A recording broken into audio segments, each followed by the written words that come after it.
to Poets Know It. We're coming to you live from Cam Erie on West 12th Street in Erie, PA. I am Thasia Ann and welcome you to our program. It's July already, can you believe that? And the 4th is this weekend, 250 years as a nation. That's pretty awesome. There are many poetry opportunities coming up in Erie, so throughout the show, involved adults can share the details about what they might be into, what might be coming up poetry-wise for them. The last few days, my husband and I have been staying at the lake, or on the edge of the lake, not in the lake, and my favorite thing in the world, nothing calms me more than the waves coming in off of Lake Erie. So I wrote a poem I'm going to share. This is fresh off the presses, so it's on my phone, which I don't usually do because I'm afraid of losing it. The slapping of waves clapping onto the rocks, for me, is like a meditation. Without hesitation, I relax. The thin blue line of the horizon separating lake from sky. I wonder about the variations in lake blue, the multiple hues. The sun burning orange, dripping, no, dropping lower like it wants to go for a swim. Looking at the lake lumbering to shore is a little like a lava lamp lulling me lax. I'm so grateful to God and Bear for bringing me here to hear the waves, a sound that saves me. Thank you. On almost every episode, we have Chuck Joy. He's out of town today, so a couple of us are going to pretend to be Chuck, read Chuck, give a tribute to Chuck. Poolside July. It's a nice pool. I stayed all day. A warm day, actually hot, plenty hot by established standards. Now the lid's off the top and climbing. Who knows? This land used to be all forest. A green line of tall pines behind the pool house. Empty chairs bake on the concrete apron. Warm water lapping in the scoopers, a slurpy sound, bird song, nice pool, but no, I did not swim. I don't know why, Chuck. That is from his book, White and Blue. All right, I think we're gonna start. This will be a continuation of the Chuckathon. I'm inviting up to the mic his friend Lake, who he's never met in the flesh, but they are friends nonetheless through poetry. So Lake is going to come up and read a Chuck poem also, and then some poetry of her own. Come on up, Lake.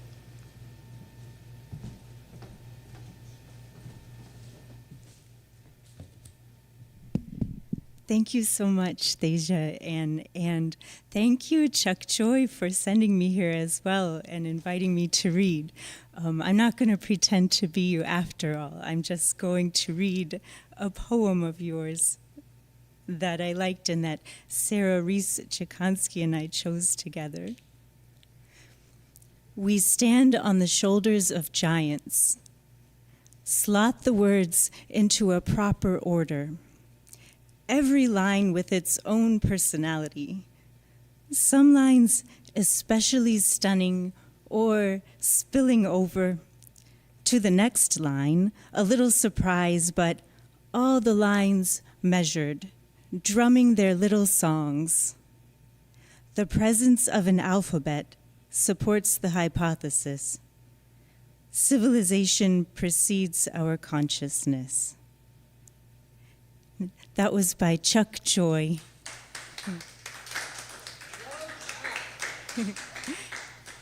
And the poem I have for you from my book, Skivias Koryomanie, is related because it's also a different way of language. This book is about my work as a dance therapist at a rural state psychiatric asylum for other patients on the schizophrenia spectrum like me. And this poem is a danced dialogue that I translated into a poem. Our dances and I translate. When the wind comes, and it will, the earth will quake, will wiggle a bit, will move, unrolling a bed, curling a nest. The angels emerge with tangled hair, dirty hands and feet, and eyes like mine, eyes that see as they guide angered waves.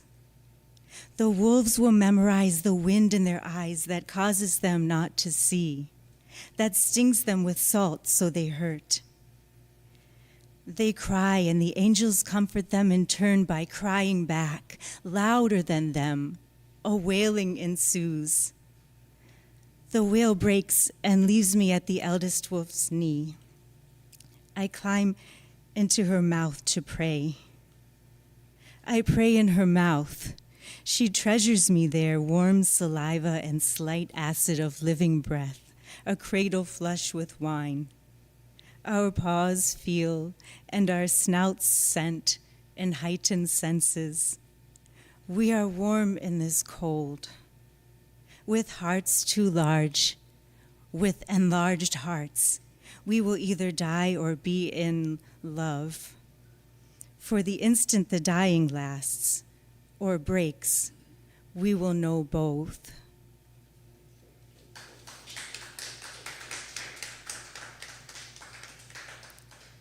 Thank you. And for the last poem from me, I'm going to try something that I also don't do, to read from my phone, because I'm here visiting my wonderful grandmother, Magic Grandma Marilyn, and she lives on Lake Erie and grew up here on the peninsula, along with my Aunt Paulette, her sister. And so I feel like I have to read her a poem for her. This is in her voice, and it's called What I Can Count On.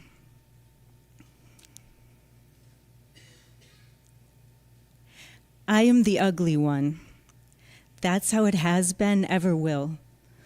Only the lake is without end, as only the church remains of Diamondville, and the dead, erased from the map just as my name will be.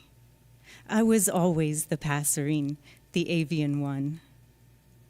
When Paulette and I were in trouble and Dad took to drinking, I'd slip out our bedroom window to look for the twig-gray mockingbirds.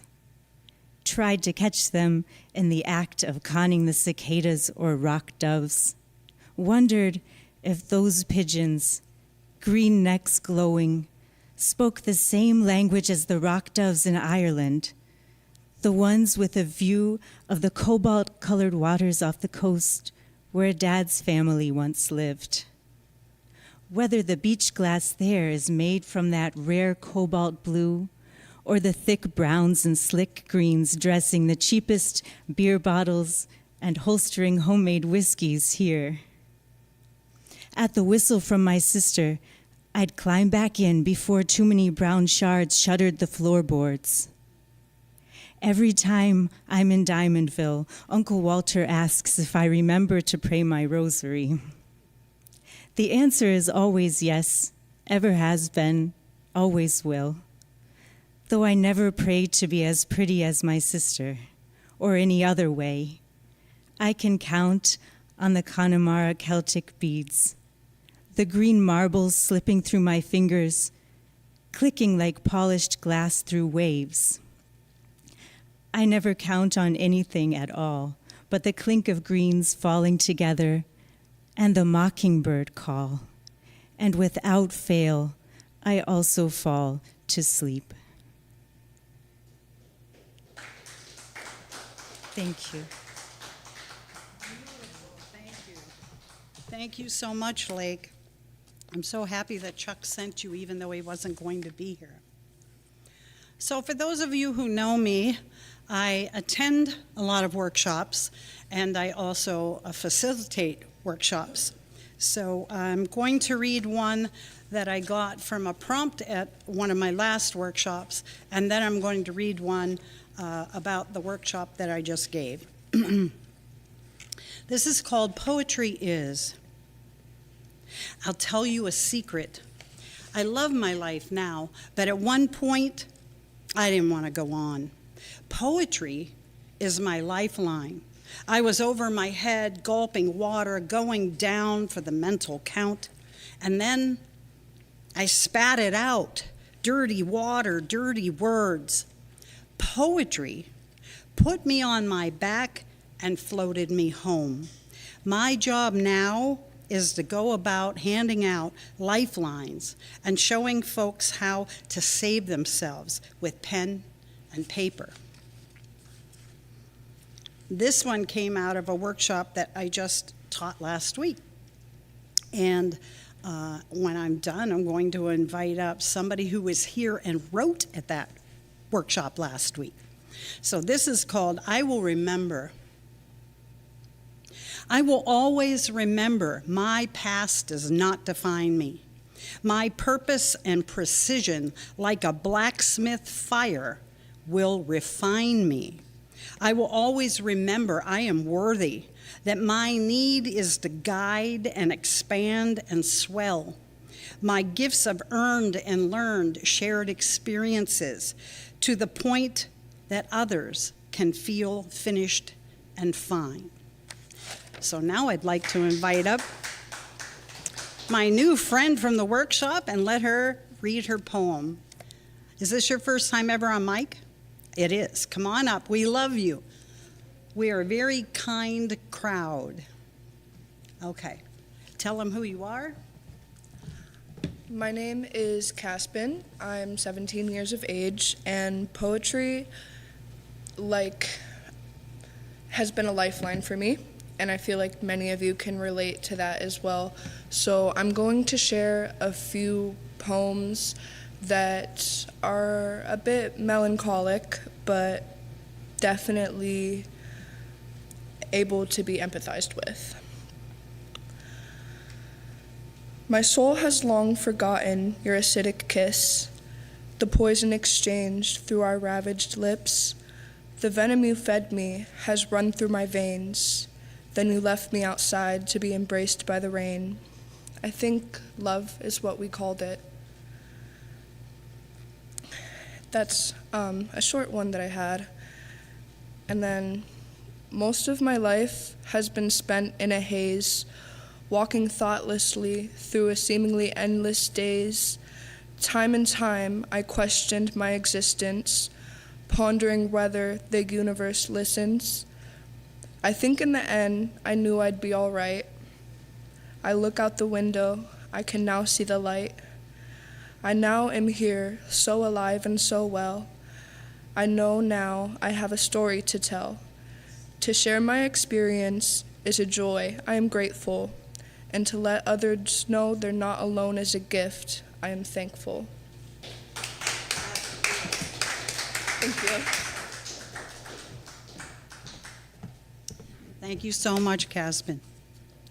All right, I'm going to do two, and then I'm going to invite Mary Ellen up. This is trees. I really love trees. I'm like more than a tree hugger. I feel them. They get a limb cut off. I feel that. Trees.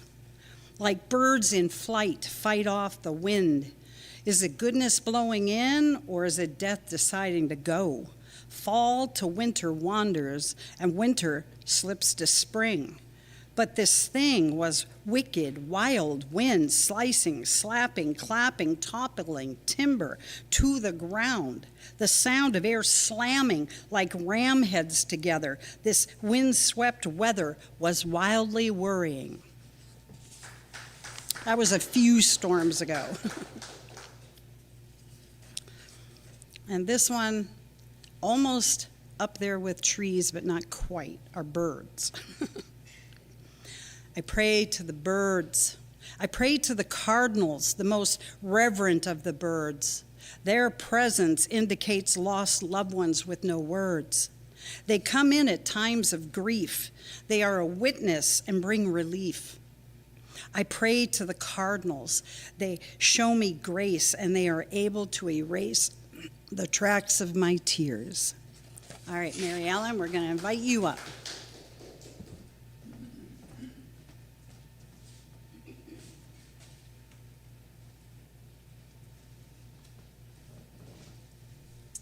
Thank you, Thasia. I'm Mary Ellen, and I'm going to read two poems from another poet and then one of my own. I'd like to just mention that I was introduced to this poet. His name is Philip Terman, and it was Chuck Joy who introduced me to him. And this is how it happened. Chuck brings in poets. He has a wide network of poets around the country. And every once in a while, he will host a poet coming to Erie, and he does it at Werner Books. Werner Books is a great place to go and hear poetry, to read your own poetry, because there are events there where there's open mic, and most of the time when Chuck invites a poet in, there is open mic and you can read then too. So the best way to find out about these events is to get on the mailing list at Werner Books. You can call there, tell them you want to be on the emailing list, and once a month, a newsletter comes out with everything that's going on that month. So this is, Philip Terman was just there. He is a retired professor from Clarion University. He lives down in the Franklin area. I don't know why I didn't know about him. He's got, I don't know, half a dozen books published, maybe more, and he's really quite profound. These two poems are from his book called Our Portion, New and Selected Poems. And the first one that I'm going to read, I really relate to because I'm a gardener, and the name of this poem is Gardener Whistling. I can't whistle, but I am a gardener. Like synagogue singers whose psalms are never wholly absent from their lips, the gardener softly, almost to herself, whistles her way down the rows as she plants the corn seeds. Whistles watering the tomatoes, lips puckered in spontaneous melody of the moment. Whistles studying the poppies. Whistles examining the vines for grapes. Whistles testing the air for rain. Whistles hoeing until dusk turns to dark. Whistles the children to bed. Whistles her calloused feet in the bath. Whistles the robins and mourning doves who weave her whistle into their song. Poem. Thank you for the sound effects. That was Thacia Land. Oh no, you did a great job. Thank you. I needed that. That was very good. This particular poem, it's really profound. Philip lost an adult brother who was a scientist. He was a medical doctor. He was a researcher. His name was Bruce Terman. He made great discoveries and moved ahead. His research moved ahead discoveries around heart and cancer answers.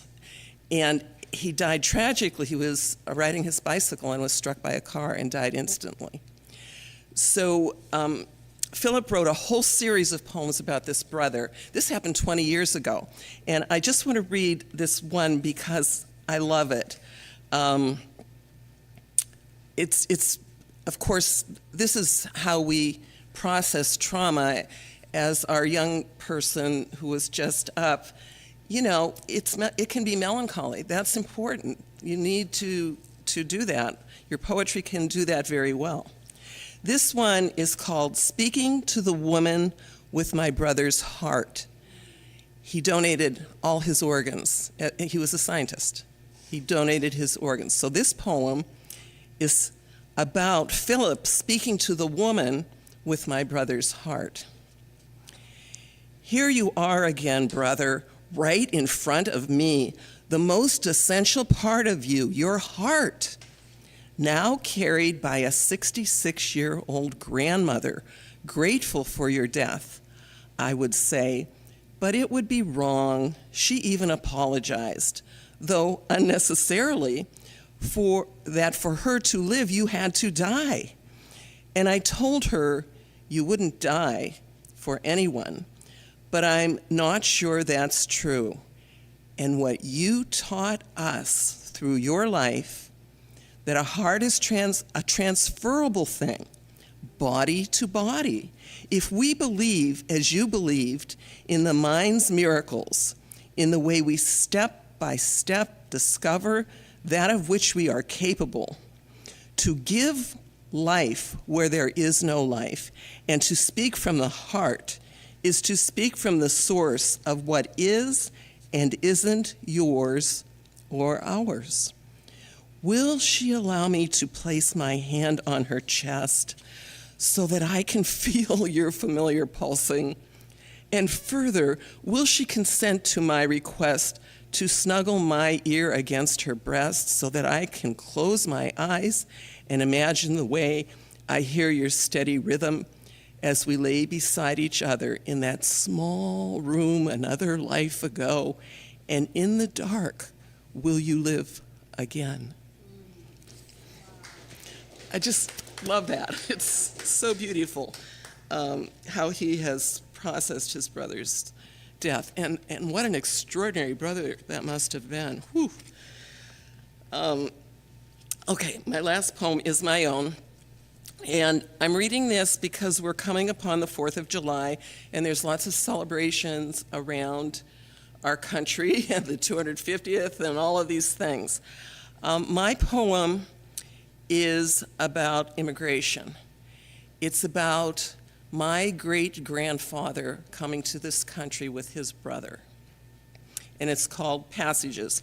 It was printed in North Coast Voices, which is an anthology of poetry from this region, and there will be a new one coming out in 2026. This is another place where you can have your poetry published. There's several anthologies. There's another one right now that's asking for submissions. It's called Iconic, and it's through Gannon University. So if you look up Iconic on the web, you will find where you can submit your poems.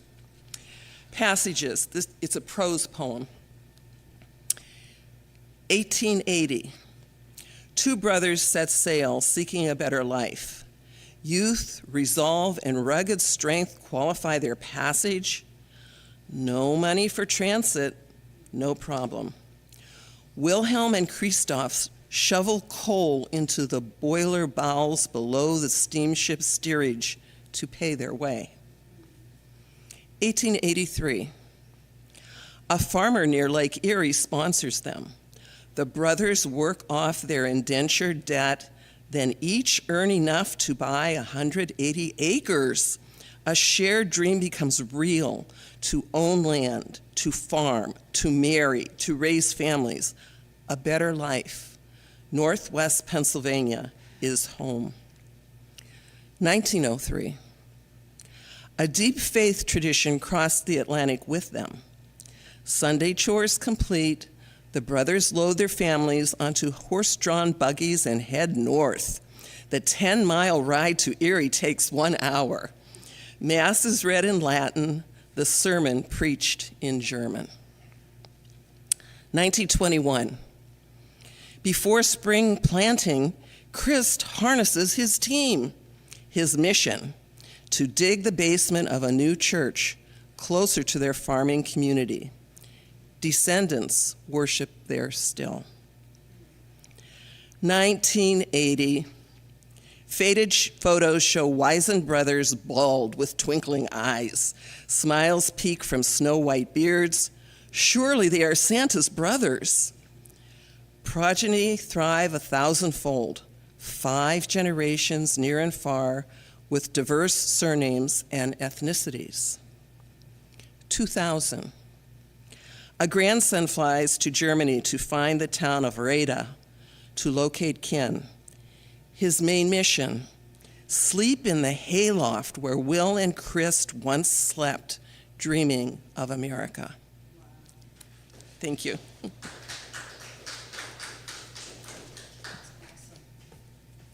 Tell me about where that farm is someday.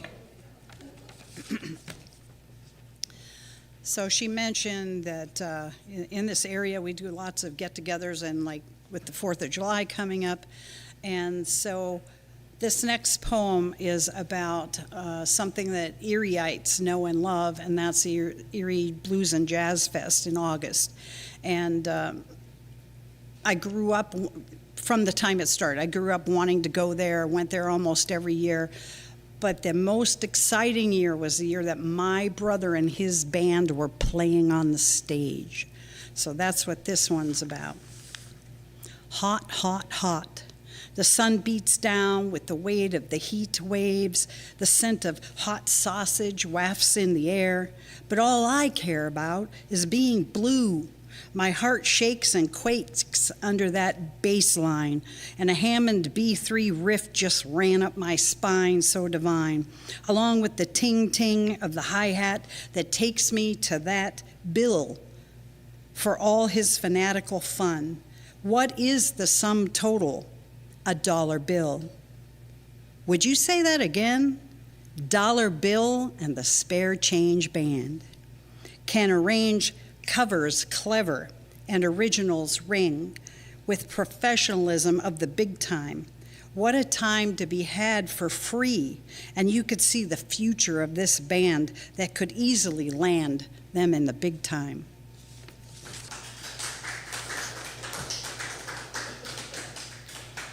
I was actually looking for that poem, and I found another old one, and I just thought I would read it here. It's a little different than what I normally do.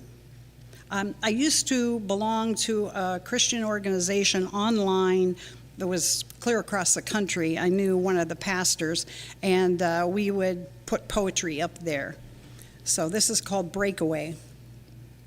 Breaking the chains of bad habits, climbing on the train of things to come, bracing for the wave of change that's happening, chasing away pain that was left behind by some. Whitewashing walls of a new beginning, leaving the stains of mistakes behind.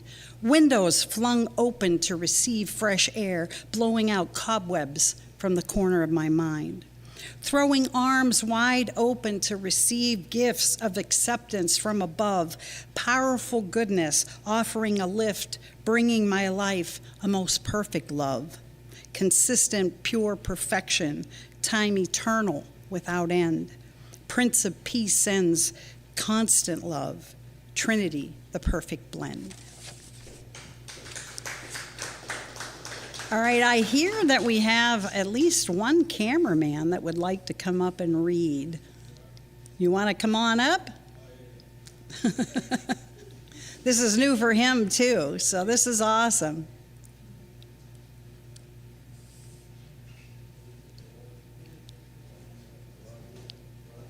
Come on up.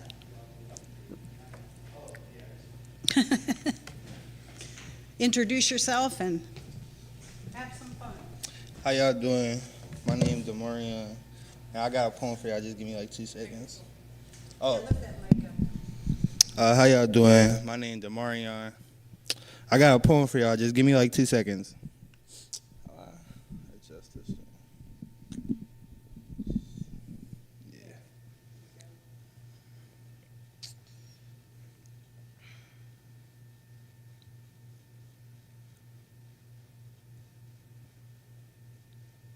It's called Bless Her Heart.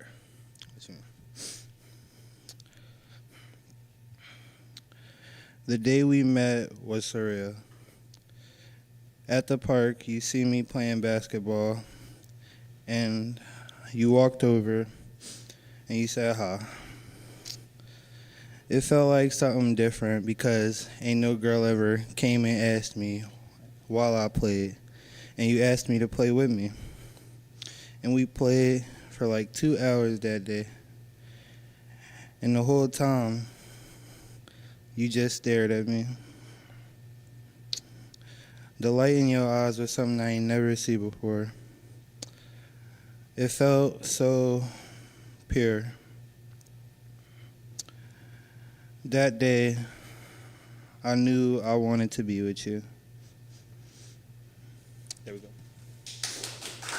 Thank y'all. You can leave it. Thank you. You did it.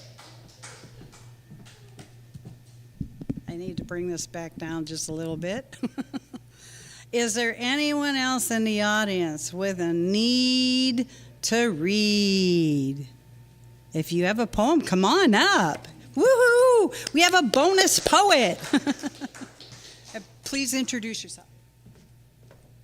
Well, I was not planning on reading, so Who needs plans? that's fine. We'll freewheel it, right? So my name is Kevin Richard Kaiser, or that's one of my names I go by, and I want to say thank you to Lake Angela for bringing me along with her tonight, and I guess thanks to Chuck Joy for hooking us up here. Okay, so this poem is a bit of an older poem, but I know it's one that Lake likes, and I hope she's not sick of me reading it, so let's see if I can find it here. Sorry. Okay. It's called Beneath. Thirsty for dust, the earth grovels at your feet like a blind street bagger who's never known the indignity of alcohol, overpasses, generosity, dirt. Spare a body, it asks so simply, so softly, so sweetly, like a puma lapping nectar from her paw. You'd think it was that solitary cloud hovering overhead, calling down to you, and not this dull expanse extending unobstructed to the horizon, lazy beneath a sky that at least had the initiative to ponder up this single cloud. And if the sky can offer one wispy cloud, surely you can offer one body. Your body, yes, but nothing so valuable as your soul, which you've already auctioned off anyway. And as you ponder your decision, you begin to weigh the necessity of your body, that perhaps you'd be better off without it, burdensome as it is, in asymmetrical mass of flesh and bone, a cadaverous corpse, a corpse after all, and how unexquisite in contrast to your soul, which knows as if by heart the emotions of minerals, languages of leaves, the names the rainbows call themselves at the points where they touch the earth and where these sacred sites hide, and how the earth feels there. And there, caressed by their colors, most of which you'll never see. Nor have you ever seen your soul, and with that sold off, you never will. But you've seen this body, your body, as you say, and the earth has seen neither, will never see, blind as it is from seeing so much, too many, so that it can only guess by the feeling of your monotonous trudging over its face, that this body, your body, must rise to something, grace or something like it, and so must have a drop to share, if not all, at the end of it, at the end of the earth, somewhere so far beyond that it is here, right now, beneath you. Thank you.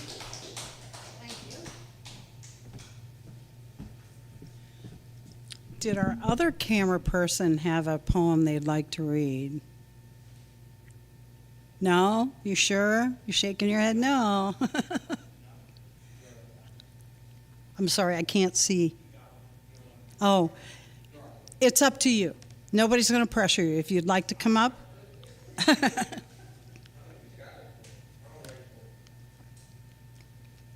Okay. Okay. Anybody else with a need to read any more? You want to come back up? Come on up. Very excited. Welcome back to the mic. To finish up today, I have 2 poems that I'd like to share by my favorite poet. Her name is Rupi Kaur, and she's made a few books. She helped me a lot, so today I feel pride in sharing some of her work. The first one that I have is, "What terrifies me most is how we foam at the mouth with envy when others succeed, but sigh in relief when they are failing. Our struggle to celebrate each other is what's proven most difficult in being human." And then for one of her more inspirational ones, I have, "The recipe is simple. Dream big, and when you think the dream is big enough, triple it in size. Once you visualize the weight of what you're capable of, stretch it past the horizon of your mind until you see into the future. Sink into what's possible, then come back and get to work." And that is the work of Rupi Kaur.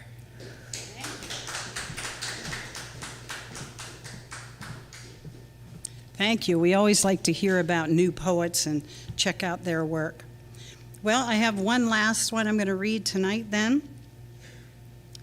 It's called Failure. Failure would not be not flying. It would be not spreading my wings. Even if I need to close my eyes in the wind of change, I will make myself available for things that are coming my way. And I'll no longer stay grounded where I floundered, fearful, tearful, and defeated, where I retreated from myself out of the fear of my mother's definition of failure. Like a crocus, I will push myself up through the crusty ground so that I can be found by those looking for beauty. Thank you. So, you'll be able to watch this on Facebook and come on to the CAM site, and we can guide you through watching it back then. A lot of poets say they've learned a lot about their reading style and how to improve it. So that's one of the goals I had in mind when I created this program. And I want to really thank D'Angelo behind the scenes always. He's always made this come true for me. And thank you, cameramen, because I can't run the cameras and be on the mic. I just can't. I haven't figured it out. So this is the end of our poetry time for this evening. And I want to thank you all for joining us online and in the audience. And our next Poets Know It will be August 5th. At 5:30 here at CAM. And other than that, it's a good night, and we are out.